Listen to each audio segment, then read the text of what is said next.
مختصر اور جامع الفاظ میں پروجیکٹ فساد، جھگڑا، لڑائی، نفرت اور بلا بلا اس کو بیان کرنے کی کوشش کروں گا۔ دیکھیں، یہ پروجیکٹ جو ہے جب آیا تو ہماری اسٹیبلشمنٹ بھی ٹریپ ہوئی، کیونکہ یہ پروجیکٹ تو بہت پہلے سے پلنا شروع ہو گیا تھا۔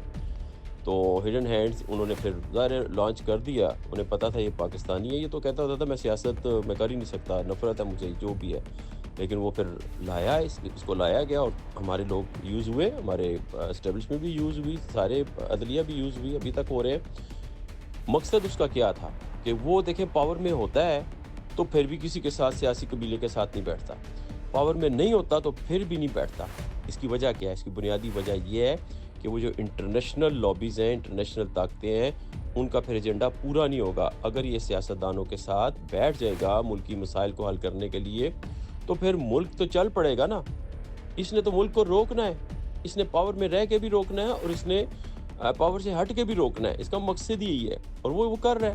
اب پیپلز پارٹی اور نون لیگ جو ہیں وہ دو مختلف جماعتیں ہیں، وہ لڑتی ہیں آپس میں سیاسی طور پہ، لیکن ابھی یہ ہو رہا ہے کہ یہ جنگ لگی ہوئی ہے پاکستان مخالف، تو وہ اکٹھی ہیں اور انہیں لڑنا پڑ رہا ہے۔ پیپلز پارٹی کہتی ہے جی ہم نے سندھ میں اتنا اچھا کام کیا، نون لیگ کہتی ہے ہم نے پنجاب میں اتنا اچھا کام کیا ہے، بلوچستان میں اب پیپلز پارٹی کی حکومت بنی ہے، وہ بھی اس کے اوپر کلیم کرے گی۔ لیکن حیرت ہے کہ خیبر پختونخوا اس کی حکومت ہے، اس کی پارٹی کی، اور یہ کہتا ہے کہ جی ہمارے ہیں جھگڑا کرنے کے لیے، یہ ہمارا پروجیکٹ ہے، یہ ہمارا پروڈکٹ ہے اور پروجیکٹ ہے کہ ہم آپ کے ساتھ حملہ کرنے آ رہے ہیں، ہم آپ کے ساتھ لڑنے آ رہے ہیں، اور پھر نفرت پھیلاتا ہے، اس لیے کہ پاکستان کو سٹیبلائز نہیں رکھنا چاہتا۔ پاکستان سٹیبل ہو جائے گا تو اس کا تو وہ پھر ایجنڈا جن کے تھرو جن کے لیے آیا وہ ختم ہو جائے گا نا۔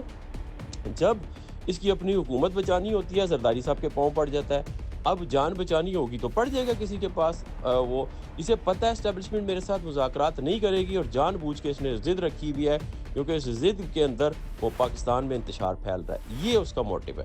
اور سیاستدانوں کے ساتھ اس نے بیٹھنا نہیں ہے، کیونکہ ملک میں انتشار رہے، فساد رہے، جھگڑا رہے، نئی نسل خراب ہو۔ نئی نسل بھی سمجھ رہی ہے اب آہستہ آہستہ کہ ملک کیا ہے اور امن کیا ہے، ہم نے کس کے ساتھ جانا ہے۔